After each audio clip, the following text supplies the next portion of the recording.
Well, we wrap up Module 4 with Chapter 9 in Goldstein that looks at neuropsychological functioning in individuals with this, autism spectrum disorders.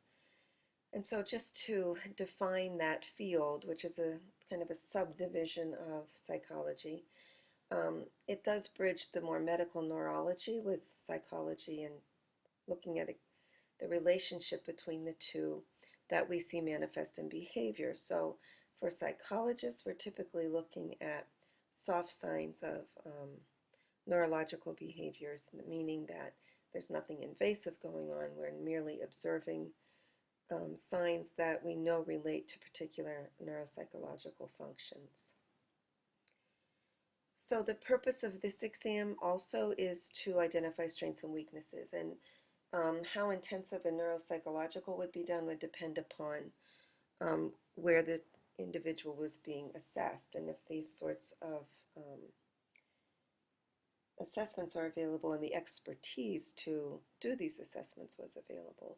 But they're intended to establish a baseline of functioning so that from there you can document performance and the status of the individual going forward, and again guide your treatment or your programming for that individual.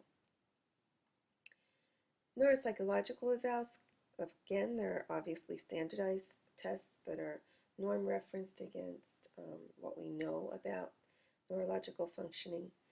You'd also look at medical and educational records. The clinician would look at all the observations that were gathered, the information from parents and teachers, and any of the diagnostic interviews. So those gold standard types of ASD assessments that I mentioned earlier. The domains of functioning under the neuropsychology umbrella, we're just going to briefly define so that you could be a good consumer of this information should you be provided a neuropsychological on a student who is under the ASD umbrella. Cognitive functioning we've already covered briefly, and you're familiar with that, as well as adaptive functioning. We'll talk a bit more about attention in a moment, sensory functioning, motor functioning. Language we've discussed already. Memory we'll touch on a bit more, executive functioning. Everyone's familiar with academic functioning. That would be information provided obviously from school personnel. Social emotional functioning I'll tap into a bit. And visual spatial skills revolve around the individual's ability to orient themselves in the environment and use visual stimuli in a realistically in a realistic way spatially. In other words, understanding the relationship between the environment and the individual and the objects involved in that environment. It is often linked closely to motor functioning as well. So with attention, what we're hoping to measure for young children, and again, this would also occur in assessments of folks suspected of having attention deficit disorder, is sustained attention. In other words, how long can a person focus on a particular object or idea or task or skill.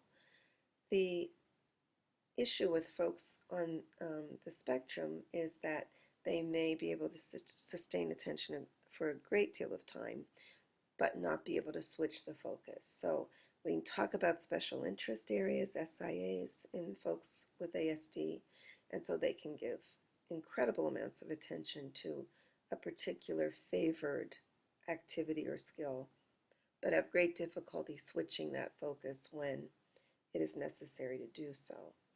And also with selective attention, we're talking about the ability then to kind of allow the background noise to go away and to have a locus of focus. In other words, knowing what to attend to and what not to attend to, and being able not to be distracted by the multiple stimuli that's in the environment all of the time.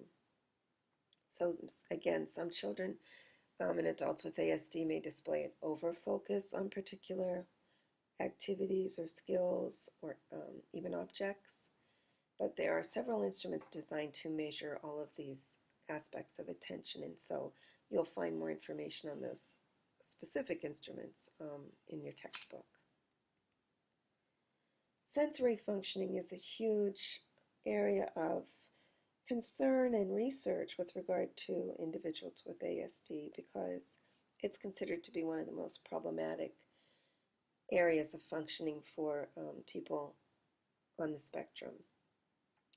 There's a line of research suggesting that there's an overreactivity to sensory material, that the environment very much imposes upon an individual with ASD.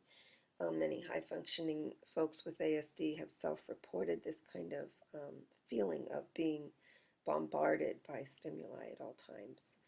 They may, in fact, have an enhanced perceptual discrimination around certain things, so they are looking at particular pieces of their environment in a different and more focused way than the majority of people might. You may have a student, for example, focusing on something that's very irrelevant to the content at hand, but has caught their attention, and that detail is more important to them than the big picture. Again, they could have visual fascinations. We see children and adults engage in self-stimulation around objects. Sometimes they're spinning. There's all sorts of different forms of self-stimulation, but visually, the environment can cause a great deal of focus on irrelevant objects at times. And then some folks on the spectrum do exhibit difficulty with some tactile stimulation. And these things can be extremely unique. So there may be a real difficulty with particular fabrics and clothing. On the other hand, folks on the spectrum might seek out certain tactile stimulation and find it very much calming to them to be stroked, or use of a comb, or having a weighted vest. So it's very much an individual call, and so having an assessment around how the person functions in our sensory world is critical to meeting their needs and helping them to deal with the sensory functioning difficulties they might be having in order to then be able to learn in the classroom, learn to interact with their peers, etc. Motor functioning, again, we have some stereotypic sorts of behaviors that people are familiar with, but they're certainly not prevalent in every individual on the spectrum. You may have gaits that are unique. Toe walking in some individuals with autism is still a common trait that might be found.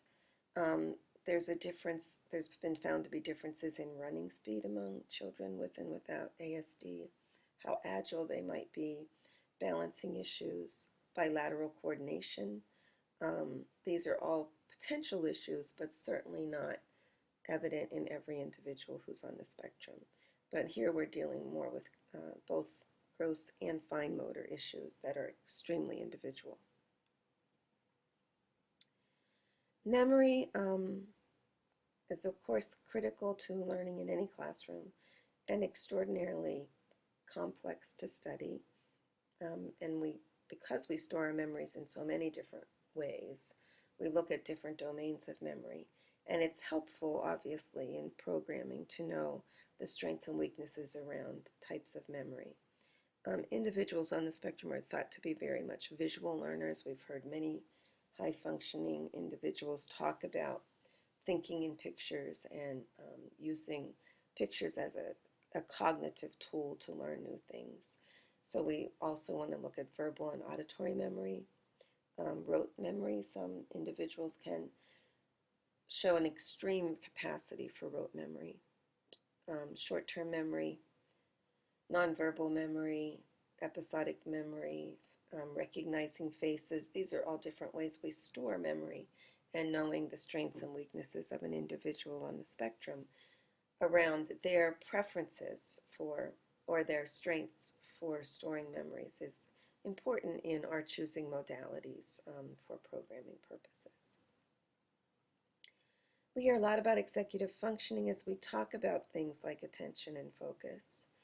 It's certainly an umbrella term that's talking about the ability of the person to exercise self-control in a variety of ways. So it's that grand, central station of the brain that's making the decisions, weighing options, and choosing the best ones. So it is therefore responsible for things like response inhibition and working memory, having the focus that you need on new information and linking it up to old information in a purposeful, meaningful way for storage again.